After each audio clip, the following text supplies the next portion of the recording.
So this PowerPoint is about email, and it's for week 5, assignment 2. And so basically what we're going to be talking about is some of the things you should be doing with your email to make it professional. And so the 3 things we're going to talk about today is formatting, which means how are you laying it out? Tone, which means what kind of feeling does your email provoke? Is it formal, informal, humorous? And conventions. Hopefully you know what conventions mean, because it is part of what you have to do for your FSA writing, your Pearl paragraphs. It means capital letters, punctuation, and correct grammar. So we're going to talk about these 3 things. So why is formatting important? Why is creating a good email important? A good email is important because it is your way of making a first impression. I'm sure you guys have all heard about first impressions and how important they are, and how you make good ones and how you make bad ones when you're talking in person. Well, this is your way of making a good first impression electronically. So I'm going to talk about, or I want you guys to think about, what should you do in an email when you're sending it to a teacher? What are some things that should be done when it comes to formatting that when you're sending it to a teacher? So I will give you 30 seconds and then we can go over it.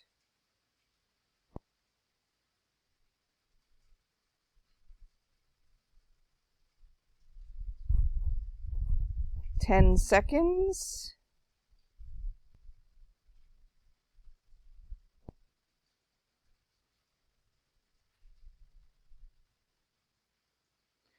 All right, so hopefully you've come up with some in your own mind, or at wherever you're at.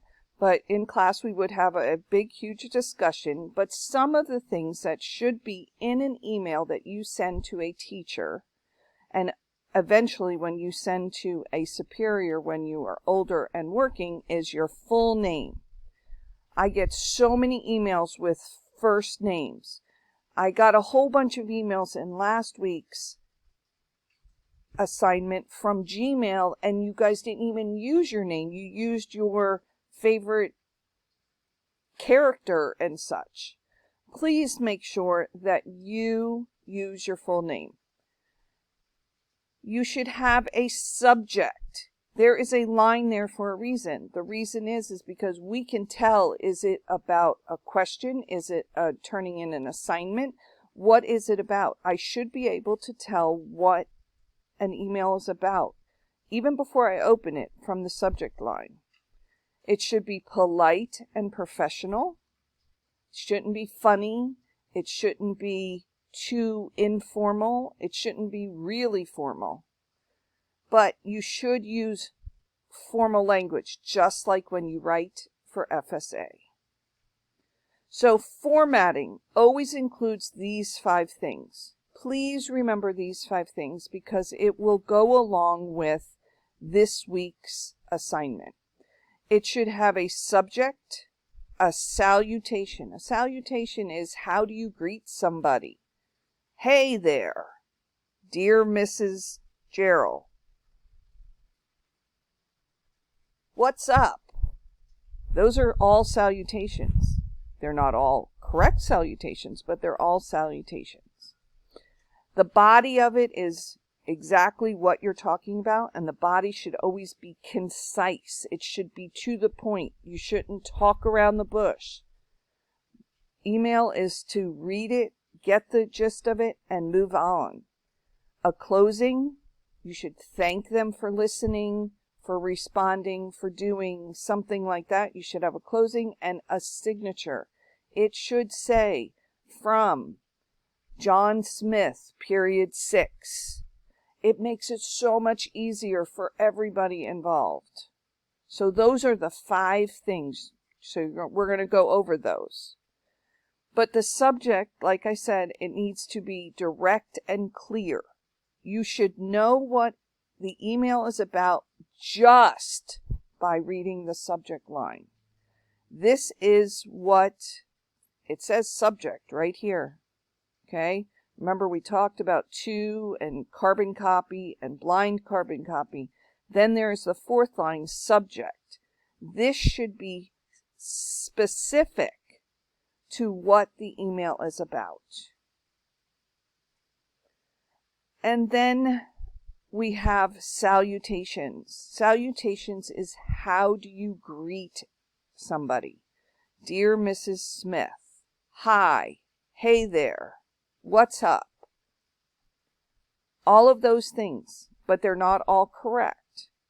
So the salutation should go here. It should be formal. You shouldn't take on the tone of knowing somebody really, really well unless it is someone you know really, really well. So please, when you email teachers, counselors, principals, etc., please put Dear Dr. Gerald, Dear Miss Lindsay, Hi Mrs. Masood. You can use the word hi. I'm not saying you can't use hi, but you cannot use hey there. Okay, so the body is stating the reason why you are writing. So you need to put it in as short as possible that it makes sense. Can you please look over my paper and check it for errors? I don't need a big, long, huge speech about how you did it while you were on your way home from Disney World where you had a great time and so on. I just need, what do you want me to do or to know? So the body goes underneath. So here is our subject. Here is our salutation. And then we have the body. Okay? Then you have to have a closing.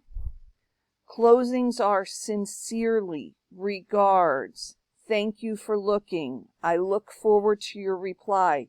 You need to be nice, just like if you were polite and you had met me on the street or in the hallway or at a store.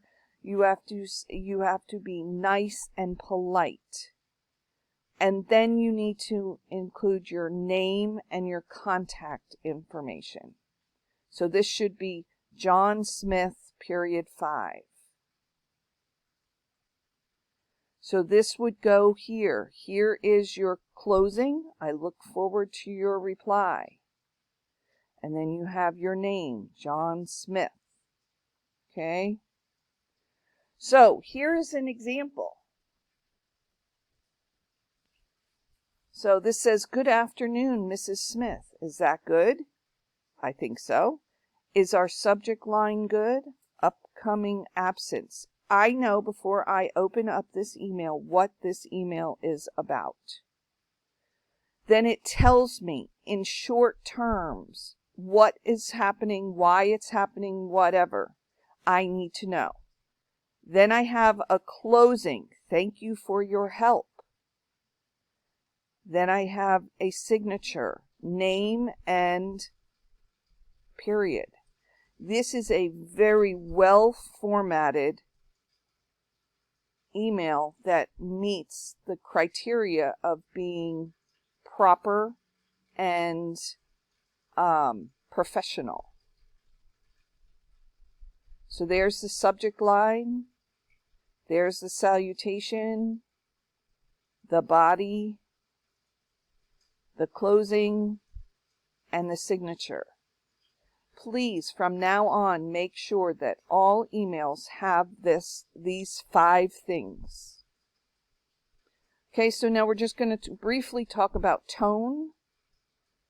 Okay, tone is, you can tell when somebody's being funny or being sarcastic or being truthful or playing around. You can tell by the way their voice sounds. Well, in email, you can't really tell the way your voice sounds, but you can tell by the way you write it. So,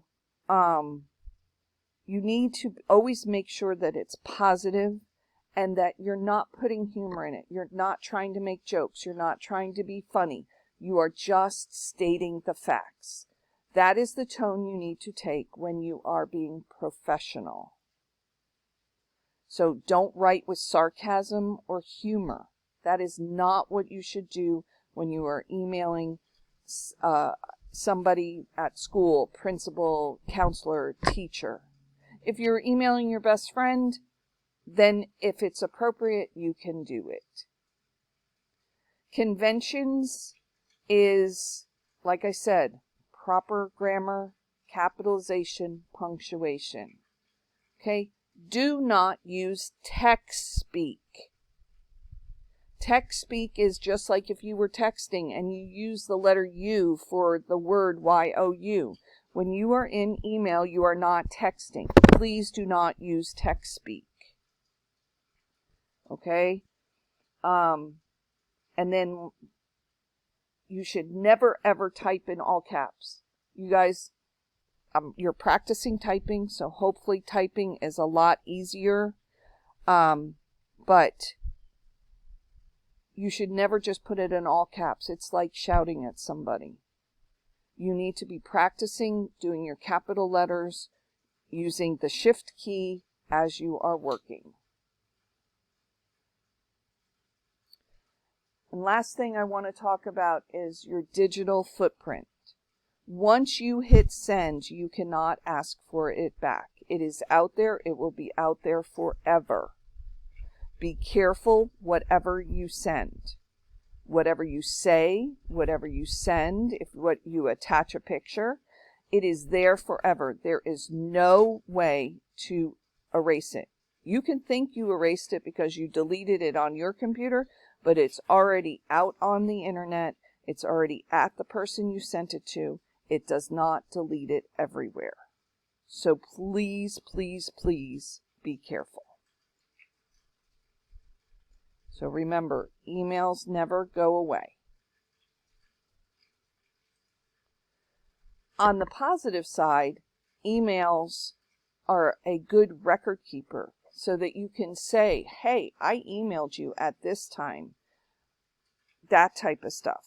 So emails can be bad if you don't put in what you need to. But if you put in what you need to, they are a great way to keep records and to show people when you did things.